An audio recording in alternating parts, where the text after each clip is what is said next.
یہ کنرا اور ملیہ ہیں۔ یہ دونوں بچیاں جب پیدا ہوئیں تو دونوں ایک دھڑ سے جڑی ہوئی تھیں۔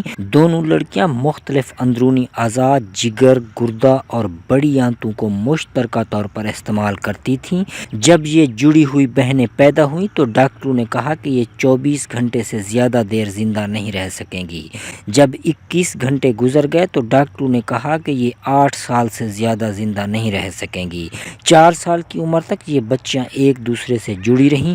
پھر والدین نے بچیوں کی جان کا رسک لے کر ان کو علیحدہ کرنے کا فیصلہ کیا۔ آپریشن والے دن ڈاکٹروں نے کہا کہ ایک بچی کی قربانی دینی ہوگی کیونکہ دونوں بچیوں کے اندر گردہ صرف ایک ہے، مگر والدین جیک اور ایرن ایک بچی کی قربانی دینے پر راضی نہ ہوئے اور ڈاکٹروں کو کہا کہ دونوں بچیاں بچائیں۔ 26 گھنٹے کے طویل آپریشن کے بعد اکلوتی کڈنی کنرا کو مل گئی اور ملیہ ڈائلائسس پہ چلی گئی۔ ملیہ 9 ماہ تک بغیر گردہ کے ڈائلائسس پر رہی اور آخرکار اس کی امی نے اسے گردہ ڈونیٹ کر دیا۔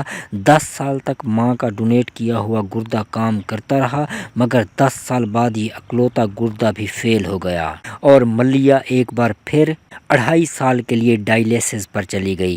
2018 میں ایک اور کڈنی ٹرانسپلانٹ آپریشن ہوا اور 17 سالہ دونوں بچیاں اب صحت مند زندگی گزار رہی ہیں۔